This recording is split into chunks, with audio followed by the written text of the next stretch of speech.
दोस्तों, इस वक्त बांग्लादेश के अंदर कोई भी इंडस्ट्री हो, चाहे वो क्रिकेट की इंडस्ट्री हो, चाहे फिर वो टेक्सटाइल की इंडस्ट्री हो, क्योंकि अगर हम मुख्यतः बात करें तो बांग्लादेश के अंदर दो ही चीजें आज से 2 वर्ष पहले तक प्रसिद्ध हुआ करती थी।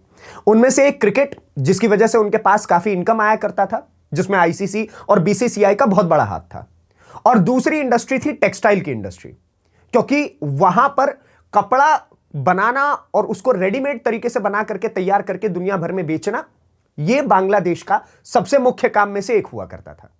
और आज के समय में बांग्लादेश खुद तो ठप हो ही रहा है, साथ के साथ कपड़ा इंडस्ट्री वो भी ठप होते चली जा रही है, बर्बाद हो रही है। दूसरी तरफ अगर हम देखें तो क्रिकेट इंडस्ट्री भी अब बर्बाद हो चुकी है, क्योंकि T20 वर्ल्ड कप में आईसीसी ने साफ तरीके से, क्लियर आउट तरीके से बांग्लादेश को साइड कर दिया है, साइडलाइन करके इग्नोर कर दिया है। और यह अपने आप में दोनों ही बहुत बड़ी खबरें। हमने T20 वर्ल्ड कप के बारे में आपको बताया कि आखिरकार कैसे और किन हरकतों की वजह से बांग्लादेश क्रिकेट टीम को निकाल दिया गया आईसीसी T20 वर्ल्ड कप से। लेकिन सवाल यह है कि अब कपड़ा इंडस्ट्री में क्या तहलका मच चुका है, ऐसा क्या हो गया है कि लोग अब घबरा चुके हैं कि भैया कुछ भी करो, लेकिन हमारे बांग्लादेश के अंदर जो टेक्सटाइल की जो पूरा इंडस्ट्री है उसको बचाने का काम करो। पूरी खबर मैं आपको विस्तार से बताऊंगा, उससे पहले आप मेरा परिचय जानिए। नमस्ते, मेरा नाम नीतीश ठाकुर है और आप न्यूज पेटी देखना शुरू कर चुके हैं। सबसे पहले आप ये देखिए दैनिक भास्कर की रिपोर्ट, जिसमें बताया गया है कि बांग्लादेश में टेक्सटाइल मालिकों की फैक्ट्रियां बंद करने की धमकी, कहा भारतीय धागा उद्योग बर्बाद कर रहा है, टैक्स छूट हटाने की मांग, 10 लाख नौकरियों पर खतरा। अगर हम मुख्यतः बात करें तो 10 लाख लोग सिर्फ एक नंबर नहीं है, यह पूरी बांग्लादेश की इकोनॉमी को बढ़ाने वाले वो लोग हैं जो दिन रात काम करके बांग्लादेश को आज से 2 साल 1.5 साल पहले तक ऊंचाइयों तक लेकर के जा रहे थे। बांग्लादेश बड़े बड़े देशों के साथ कंपीट कर पा रहा था, इतना छोटा सा देश होने के बावजूद, क्षेत्रफल की अगर बात करें तो। लेकिन आज जो तस्वीरें देखने को मिल रही है, जैसे ही उसने भारत से बैर लिया है, तो एक तरफ भारत की जो टेक्सटाइल इंडस्ट्री है वो धीरे धीरे करके बांग्लादेश की टेक्सटाइल इंडस्ट्री को तो इग्नोर कर ही रही है। और ऐसे में सबसे बड़ा खतरा जो है वो बांग्लादेश के जो टेक्सटाइल इंडस्ट्री में काम कर रहे 10 लाख वर्कर्स हैं, उनके ऊपर मंडरा रहा है।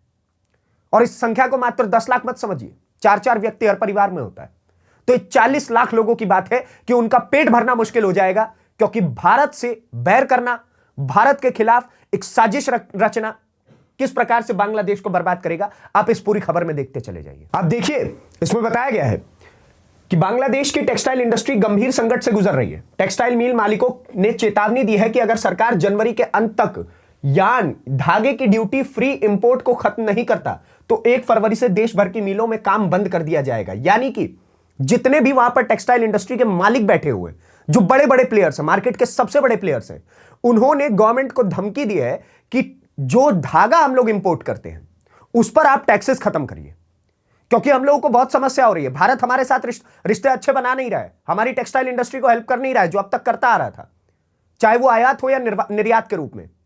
और ऐसे में इनको बहुत बड़ी समस्या हो रही है, कह रहे कि इंपोर्ट आप लगा नहीं रहे हो। दूसरी तरफ हम लोग जो काम करते हैं, हमारी जो बड़ी बड़ी फैक्ट्रीज है, उसमें बांग्लादेश के अंदर जो इस वक्त असामाजिक तत्व घूम रहे हैं, वो आकर के हमको बोलते हैं कि हफ्ता वसूली चाहिए, धमकियां दे रहे हैं।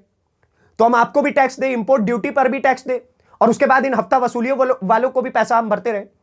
तो ऐसे में तो हमारा पूरा इंडस्ट्री बर्बाद चल रहा है, मैं क्यों ही काम करूं इस देश के लिए। फिर उन लोगों के अंदर यह बड़ा सवाल उठ चुका है। और ऐसे में उन्होंने सरकार को खुली चेतावनी दे दी है कि 1 फरवरी तक अगर ये सारी चीजें नहीं सुधारती है सरकार, हम लोगों को एक संरक्षण नहीं देती है, तो हम 1 फरवरी से लेकर के अनिश्चित काल, यानी कि कोई समय डिसाइड नहीं होगा कि हम ये धरना 10 दिन का रखेंगे, 5 दिन का रखेंगे, 2 दिन का रखेंगे, नहीं, अनिश्चित काल धरने पर बैठ जाएंगे। हम अपनी फैक्ट्रीज बंद कर देंगे और फिर देखते हैं कि बांग्लादेश की किस प्रकार से इकोनॉमी ग्रो करती है। क्योंकि इट्स अ क्लियर फैक्ट कि इनका जो गवर्नमेंट भी इस चीज को समझना चाहिए, गवर्नमेंट को भी इस चीज को समझना चाहिए कि इनके पास कपड़ा इंडस्ट्री के अलावा और कुछ है भी नहीं, खास तौर पर अगर हम देखें तो। और यह अपने आप में बहुत बड़ी बात है।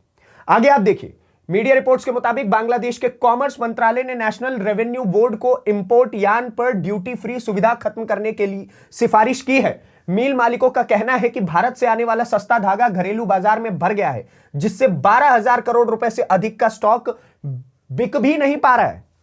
यानी कि इन्होंने आज से 1.5 साल 2 साल पहले तक जो हमारे ट्रेड्स अच्छे तरीके से चल रहे थे, तो हम इनको धागा देते थे, ये उसको तैयार करके पूरा एक प्रॉपर कपड़ा बनाते थे। अब वो धागा इन्होंने अच्छे रूप में खरीद लिया है और इनका कपड़ा एक्सपोर्ट हो नहीं पा रहा है, बिक नहीं पा रहा है इनका माल, दुनिया में अब इनकी तरफ कोई नजर ही नहीं डाल रहा है। तो ऐसे में अब ये बर्बाद हो रहे हैं। इनके पास जो धागा पड़ा हुआ था वो रखा हुआ है और वो यूज में ही नहीं आ पा रहा, और उसकी संख्या बताई गई 12,000 करोड़ रुपए का।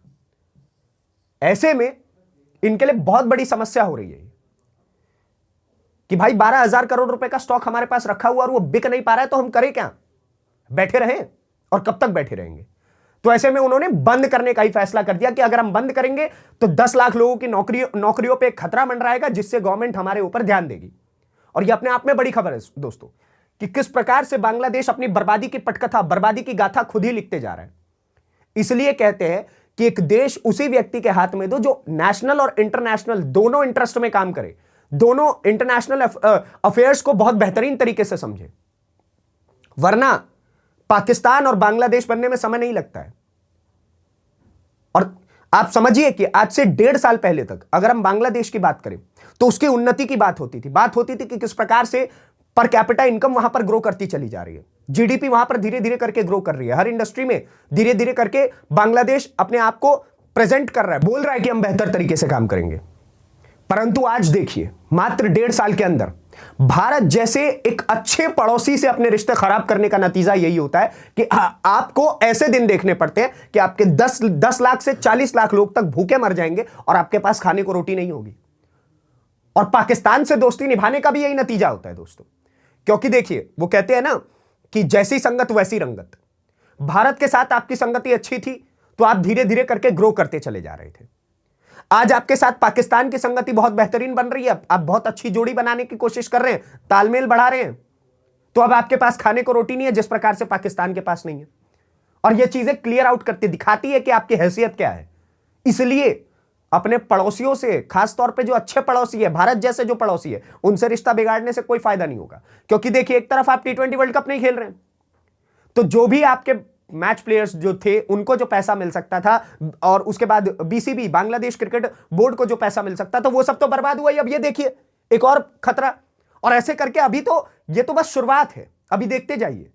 आप चुनाव की बात कर रहे हैं, आप सोच रहे हैं कि बांग्लादेश के अंदर मैं इलेक्शन करवा लूंगा, वो सब हटा दीजिए, इलेक्शन तो करवा लीजिएगा, पहले देश तो संभालिए। अभी सारी पार्टीज को मिलकर के अभी सोचना चाहिए कि देश कैसे संभाले, क्योंकि भारत से तो पंगा ले लिया और पापा तो अब कुछ देंगे नहीं, है तो अब्बू ही तुम्हारे, उनके भी हैं, तुम्हारे जो बड़े भाई हैं पाकिस्तान, उनके भी अब्बू हम, और बांग्लादेश के भी अब्बू हम। देखिए, बांग्लादेश में कपड़ा उद्योग के बंद होने से चुनाव से पहले तैयार माल के निर्यात और नौकरियों पर खतरा मंडरा रहा है। बांग्लादेश टेक्सटाइल मिल एसोसिएशन ने 1 फरवरी से मिलों को अनिश्चित काल के लिए बंद करने की घोषणा की है, जिससे देश के रेडीमेड गारमेंट निर्यात को लेकर गंभीर चिंताएं बढ़ाई जा रही हैं, बढ़ चुकी हैं, जो कुल निर्यात आय का 85% हिस्सा है। शुल्क मुक्त धागे के आयात और सरकार द्वारा लगाए गए शुल्कों को लेकर विवाद के कारण उत्पन्न इस संकट से 10 लाख से अधिक श्रमिकों की आजीविका खतरे में पड़ चुकी है और इससे श्रम अशांति भड़क सकती है। वाणिज्य सचिव महबूर रहमान ने संकट की गंभीरता को स्वीकार करते हुए कहा है कि सरकार वैकल्पिक उपायों पर विचार कर रही है। यह बंद ऐसे संवेदनशील समय में हो रहा है जब राष्ट्रीय चुनाव से 2 सप्ताह से भी कम समय बच चुका है। उद्योग जगत के नेताओं ने चेतावनी दी है कि इससे $23 अरब का कपड़ा क्षेत्र ध्वस्त हो सकता है। $23 अरब, और इस वक्त बांग्लादेश के लिए बहुत बड़ा नंबर है। वहां का खुद जो वाणिज्य सचिव है महबूर रहमान, वो खुद खड़े होकर के कह रहा है कि बहुत बड़ी दिक्कत है ये हमारे लिए अपने आप में, और हमें इस चीज पर काम करना ही पड़ेगा एनी हाउ, क्योंकि इलेक्शन को बस 2 हफ्ते रह गए। और ऐसे में अगर बड़े बड़े कपड़ा जगत के, जो उद्योग जगत के जो बड़े बड़े लोग हैं, वो अगर हमारा साथ नहीं देंगे तो बांग्लादेश तो चुनाव से पहले ही बर्बाद है। जो लोग नेता वादा करेंगे कि हम बांग्लादेश बचा लेंगे, बचाएंगे कैसे जब बर्बाद पहले ही हो चुका है। और कपड़ा निर्माताओं को महंगे धागे का आयात करने के लिए मजबूर होना पड़ सकता है, जिससे प्रतिस्पर्धाता कम हो जाएगी, यानी कि उन्हें हमसे महंगे दामों पर धागे खरीदने पड़ेंगे।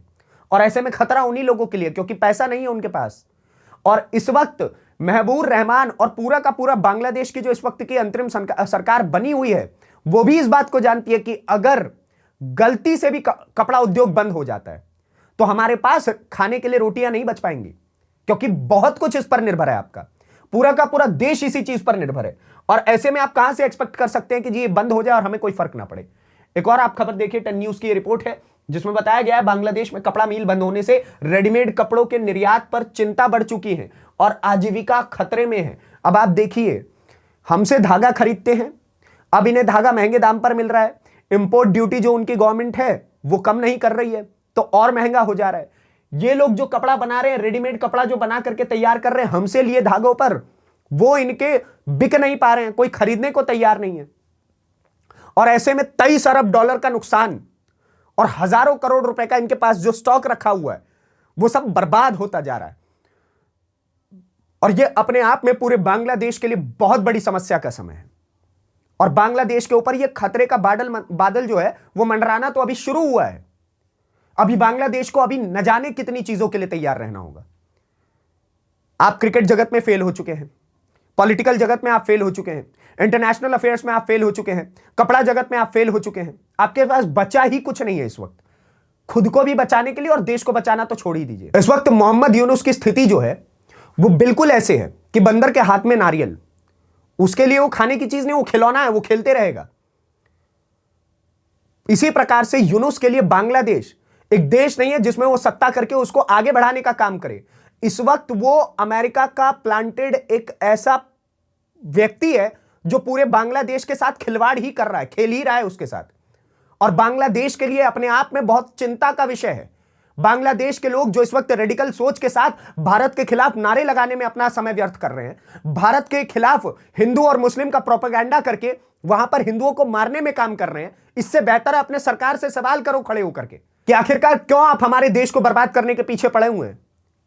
आप लोग जो ये हिंदू मुस्लिम की पॉलिटिक्स कर रहे हैं कि हिंदुओं को मारो और रेडिकल सोच रख रहे हैं, भारत के खिलाफ विद्रोह करने का प्रयास कर रहे हैं, भारत के हाई कमीशन के दफ्तर के बाहर जाकर के आप नारे लगाने लग जा रहे हैं कि हम आकर के घुस के मार देंगे, ये कर देंगे, वो कर देंगे।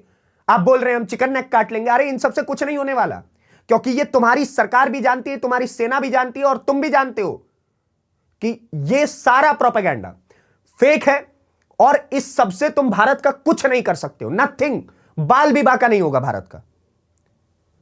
यह सब करने से बेहतर है जो हाई कमीशन के बाहर जो भीड़ जाती है, भारत के हाई कमीशन के बाहर बांग्लादेश के अंदर, उस भीड़ को उठाओ और जाकर के यूनुस के दफ्तर के बाहर खड़े होकर के पूछो कि क्यों मेरा कपड़ा मिल बर्बाद हो रहा है, 10 लाख परिवारों के नौकरी का क्या होगा, क्यों मीडिया चैनल्स यहां पर बंद होते चले जा रहे हैं, क्योंकि हम फूक रहे हैं उन्हें, आग लगा रहे हैं। क्यों आईसीसी T20 में हमारी बांग्लादेश की क्रिकेट टीम क्यों नहीं खेली, क्योंकि उससे भी थोड़ा पैसा आ सकता था जो इस वक्त देश को बचाने में बहुत बहुत ही महत्वपूर्ण भूमिका निभाता। और न जाने क्या क्या ऐसे अनेकों सवाल है जो तुम पूछ सकते हो अपनी सरकार से, लेकिन नहीं, तुम्हें भारत के खिलाफ प्रोपेगेंडा करना है। दो अब इन 10 लाख लोगों के जवाब। जो बांग्लादेश हाई कमीशन के बाहर जो भीड़ पहुंची, माफी चाहता हूं, भारत हाई कमीशन के बाहर जो भीड़ पहुंची हुई थी, इंडिया के हाई कमीशन के बाहर बांग्लादेश के अंदर, उस भीड़ से बोलो ये देंगी 10 लाख लोगों को रोजगार। आप नहीं दे पाएंगे, और आप क्या, आपकी सरकार भी नहीं दे पाएगी, क्योंकि ना आपकी सरकार के पास इतना सब कुछ है, ना इतना इंफ्रास्ट्रक्चर है, ना इतना पैसा है। क्या इन 10 लाख लोगों के बारे में सोच ले? और ना आप तो छोटे मोटे गुंडे हैं साहब, नथिंग एल्स, कुछ नहीं है आप। और नारे लगाने वाले आप, वो कहते हैं ना कि धरना प्रदर्शन पर बैठने वाले हो 500 रुपए के गुंडे हैं आप, नथिंग एल्स, और कुछ नहीं है आप, जो आप ये नारे लगाते रहते हैं बड़े बड़े। आपका कपड़ा मिल बर्बाद हो रहा है, बांग्लादेश के पास इसके अलावा और कुछ है भी नहीं। आगे आप देखिए, एक रिपोर्ट के अनुसार Bangladesh textile mills association BTAMA द्वारा मिलों के अनिश्चितकालीन बंद करने की घोषणा और कपड़ा मिल मालिकों तथा वस्त्र निर्यातकों के बीच शुल्क मुक्त धागे की आयात को लेकर चल रहे विवाद ने 12 फरवरी को होने वाले राष्ट्रीय चुनाव से पहले पड़ोसी देश में रेडीमेड गारमेंट्स के निर्यात को लेकर चिंता बढ़ा दी है। बांग्लादेश के कुल निर्यात आय का लगभग 85% हिस्सा रेडीमेड गारमेंट्स के निर्यात से आता है। 85% of money what they earn from import and exports are just because of their कपड़ा मिल्स। जो ये क्लोथ इंडस्ट्री है ना इनकी, उसी पर इनका 85% आय जो है वो टिका हुआ है, आयात निर्यात अगर देखा जाए तो। और आप देखिए, इस क्षेत्र में कार्यरत 10 लाख से अधिक श्रमिकों को वेतन और भत्तों को लेकर अनिश्चितता का सामना करना पड़ सकता है, जिससे श्रम अशांति भड़क सकती है। एक अशांति आपने अभी देखी हिंदू मुसलमान, फिर दूसरी देखी अपोज इंडिया, अब तीसरी एक कपड़ा मिल की भी अशांति देखने वाले हैं बांग्लादेश के अंदर। तो कैसे बचाओगे अपनी सरकार, कैसे चलाओगे अपना देश? और इस पर काम करिए, जैसे भी हो अपने देश को बचाने का प्रयास करिए। हमसे तो आप वैसे ही पंगा नहीं ले पाएंगे, आपकी कोई हैसियत नहीं है। यह खबर थी कि बांग्लादेश किस प्रकार से बर्बाद होता चला जा रहा है, अपने ही एक अच्छे दोस्त से दुश्मनी करके। यह हकीकत है इस दुनिया की कि आप अगर अपने किसी करीबी दोस्त जो आपका भला चाहता है उससे दुश्मनी करेंगे और जा करके किसी ऐसे बेकार संगति में पड़ जाएंगे तो आपकी भी स्थिति ऐसी हो जाएगी। बाकी आप क्या सोचते हैं इस पूरी खबर को लेकर के मुझे कमेंट बॉक्स में जरूर बताओ, और ऐसी वीडियोस को देखने के लिए न्यूज़ पेटी को सब्सक्राइब करिए। धन्यवाद, नमस्कार, जय हिंद, जय भारत।